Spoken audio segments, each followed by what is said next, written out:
Dnes si ukážeme veľmi jednoduchý, ale pôsobivý efekt.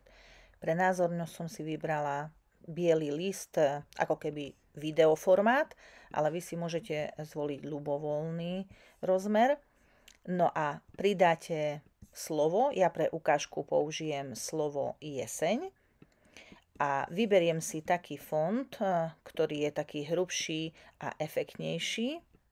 Keď budem mať font a veľkosť a správne miesto, tak dám duplikovať. Jemne posuniem, aby ste videli, ale vy to nechajte na tom mieste, kde máte pôvodne a idete na efekty a vyberiete si kontúru. Čiže ja teraz to posuniem naspäť.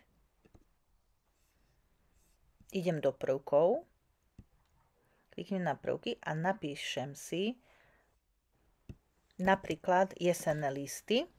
A teraz sa mi tu ukáže buď grafika, fotky, videá.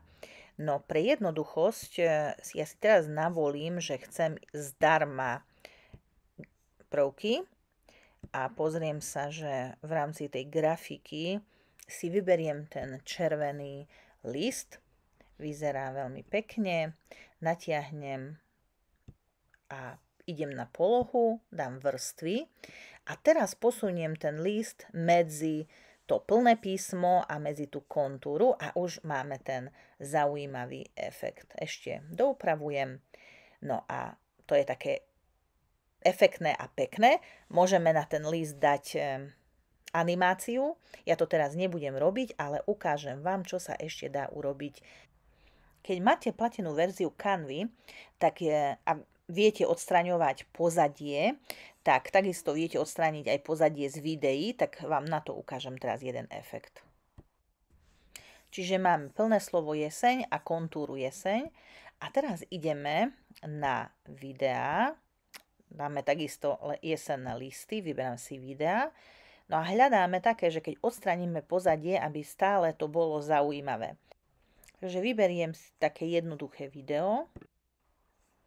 Zase idem na polohu, vrstvy a vidíte, že keď posuniem medzi, tak chýba ešte ten efekt. A to preto, lebo hoci sú tam tie listy, ale na bielom podklade, tak my potrebujeme odstraniť ten biely podklad, čiže dáme odstraniť pozadie, čiže dá sa to urobiť len tej platenej verzii. A teraz už vidíte, že tie listy padajú medzi to plné písmo a medzi tú kontúru. A už stačia iba také malé úpravy a bude to hotové.